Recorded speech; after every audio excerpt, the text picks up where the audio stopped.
If you play low stakes PLO, it is extremely likely that you will face quite often a tight passive opponent. Now, these opponents are the topic for today's episode, and we're going to specifically focus on 4 exploits that work very well against them.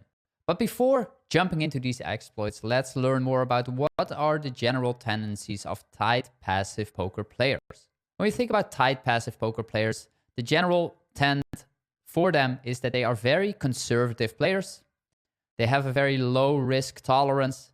They play mainly premiums when they do enter the pot. They heavily underbluff, and they don't like aggression. Now, many people refer to tight passive players as nits. Let's look into a practical example here.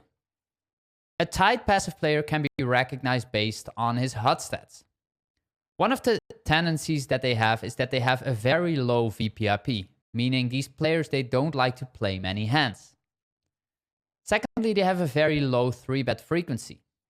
And lastly, they have a low aggression, both pre-flop as well as post-flop. Now, if you look into a HUD example here, this would be a classical HUD of a tight passive player here. You can see here that this player, for example, has a VPIP of 19 on the top left here. He's 3-betting 4.2% overall and also has quite low frequencies per position. And his overall post-flop aggression is also on the low end here. Now, let's think about these exploits that we are going to focus on.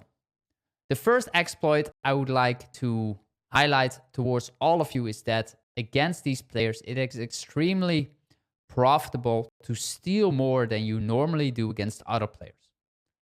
And that is because tight passive opponents, they have the tendency to overfold in the blinds, and therefore you have more chance to pick up the pot pre-flop without having to pay rake. Let me give you an example here. In this situation, I'm sitting in the cutoff here, and the tight passive opponent is sitting in the big blind. And when we look into his HUD on the top left here, we can see a couple of things. First of all, he has a very low VPIP. He doesn't 3-bet that much. He has an overall low aggression frequency, and he doesn't seem too interested in defending the blind very wide. Now, I'm sitting in the cutoff here, and I have also to deal with the button and the small blind. Now, if I look into the button stat here, yes, his VPIP is a little bit higher, like 34 or 37 actually. But he doesn't seem to 3-bet that aggressively, and his cold call frequency is extremely low.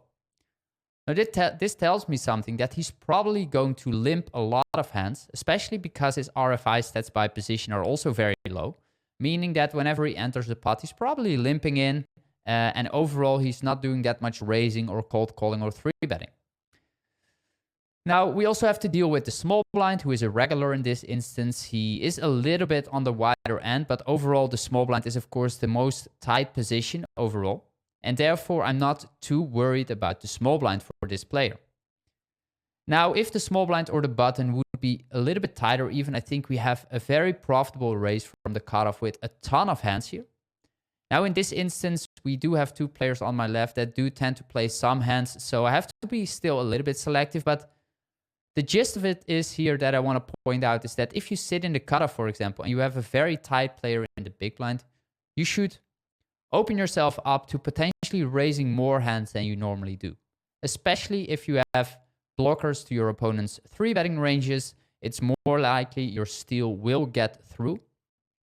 And that is, of course, a great situation if you can pick up the small blind and the big blind here uncontested.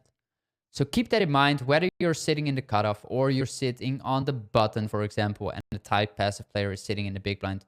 Be aware that these players heavily overfold the blinds, especially, in my opinion, in games like Zoom or Russian Cash. Like, these players often press the auto fold button super quickly.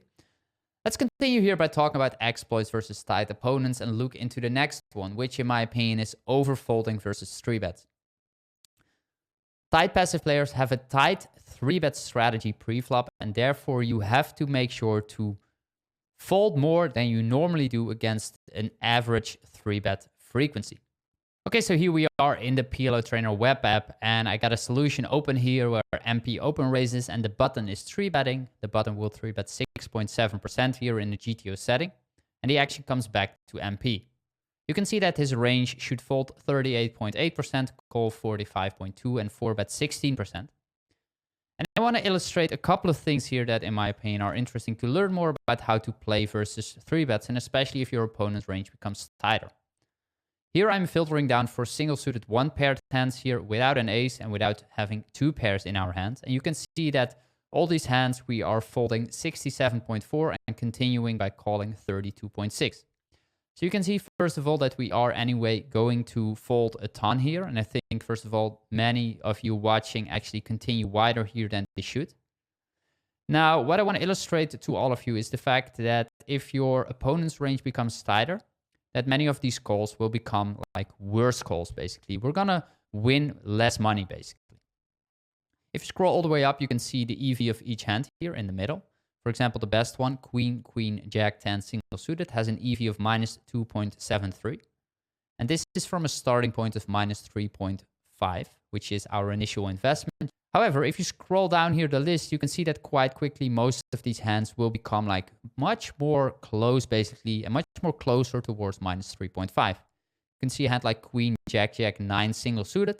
I think many of you will call, believing that this hand is connected enough, and you can see that it is a profitable call in the sense that whenever your opponent is holding this 3-betting range, 6.7, it's fine. You're winning back slightly, but only slightly. But if your opponent's 3-betting range becomes tighter, more ace-ace heavy, all these hands will do worse. If you look at hands like King, King 8-7, for example, minus 3.46, this will be a clear fold against a range that is much stronger. And the same goes for many of these hands if you scroll down the list. King, King 10-9 trip suited, King, King Queen 10, King, Queen, Jack, Jack. Like all these hands, they are so close towards minus 3.5 basically that I recommend all of you to heavily overfold here if your opponent's range is much tighter.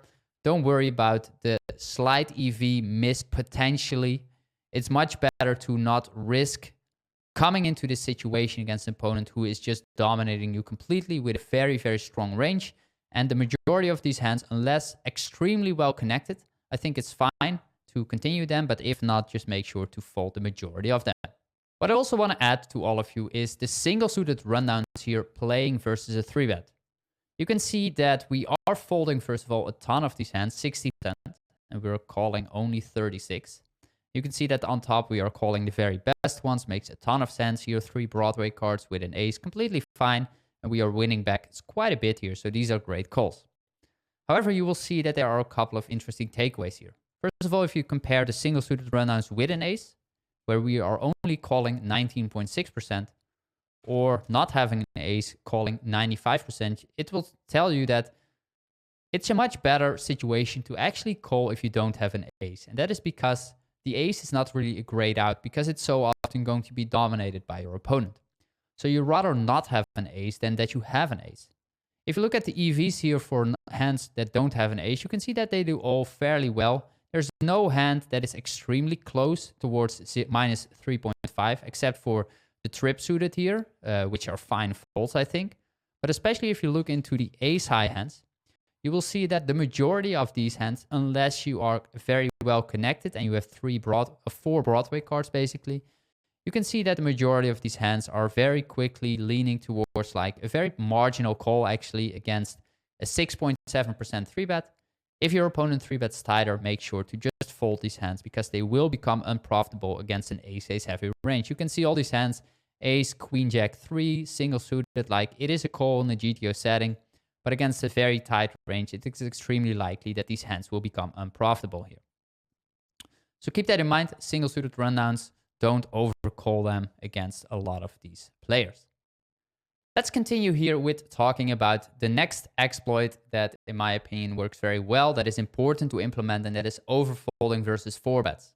Okay, so here we are in a button versus MP scenario where we face a 4-bet from MP, and we now have a decision on the button after 3-betting ourselves. Now, what I want to show you here is that the MP player is going to implement more 4-bets than only aces or ace-king-king hands. He will have some sort of 4-bet bluffs that many of the tight passive players don't implement. So we have to investigate how profitable are some of the continues that we have in this setup, and when should we deviate and potentially fold more. So here's our entire range. We are folding 35%, we are calling 30, and 5 betting all in 35. If I filter down for this example here, which is the double suited hands without a pair, you can see that double suited hands without a pair, they are quite often going to continue. We are continuing 77%, folding 23. And I think, first of all, many of you watching, we actually continue too often. And most players will also continue with the hands on the left, which is a mistake. If you compare this with having an ace, where we are folding more, 44%, or not having an ace, where we never fold, you have a first takeaway here. So if you don't have an ace, again, you do much better, because the ace is not really a great out against an ace-ace heavy range. But if you do have the ace here, you can see that many of these hands actually become extremely close towards a negative call here. You can see that we invest 12 big blinds, and that many of these hands here have like a minus 11.72, for example. So very close to minus 12. And therefore, if your opponent is 4-betting tighter and his range is stronger, there are not all those bluffs in there, it's very easy to consider that, hey, these hands, they won't become profitable against those range. So keep in mind that you want to overfold like a ton of these ace-high double-suited hands. If you don't have an ace, it's fine to continue because the EV is much better. I will show it to you here as well. You can see the worst hands for not having an ace here is like minus 9.4. And with the ace-high hands, we saw it's almost close to minus 12, basically. And lastly, I also want to show you here that if we look at the double-suited one-paired hands, so the double-suited one-paired hands here without aces, we can see that we are folding 60% of the time and calling 37% of the time, and we have a few 5 bets all in here. But if you look at these hands, you can also see that many of these combinations are actually going to be super marginal continues. If you have an ace here, you can see that with the ace, it's even more folding, which makes sense because the ace is not really that great of an out. If we don't have an ace here, you can also see that we are going to continue with most of these hands. But again, at the bottom here, there are definitely a lot of hands that don't play as great.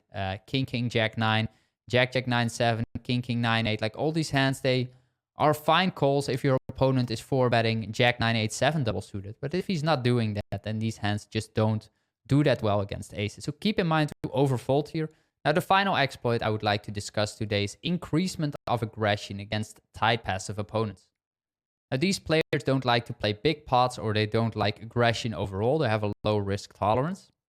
And therefore, if especially their range is capped, you have a very profitable situation to pick up the pot. Tight passive opponents have the tendency to bet the majority of their very good hands and to play very straightforward if they have something on the flop. But if they don't have that, in addition to the fact that they don't c-bet enough air, for example, if they have a continuation bet option, this makes their checking range much weaker. The fact that there's more air in there, and also that all their good hands are already in their betting range, leaves their checking range much more vulnerable. For example, in a button versus big blind scenario and the flop goes check, check, you in the big blind have a very profitable turn pro bet on many turn transitions actually if your opponent decides to check back.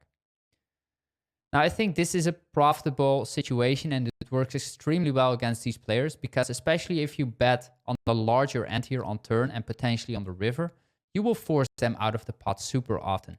Their range is not going to be that protected as it should, and they will play more straightforward on the flop as well.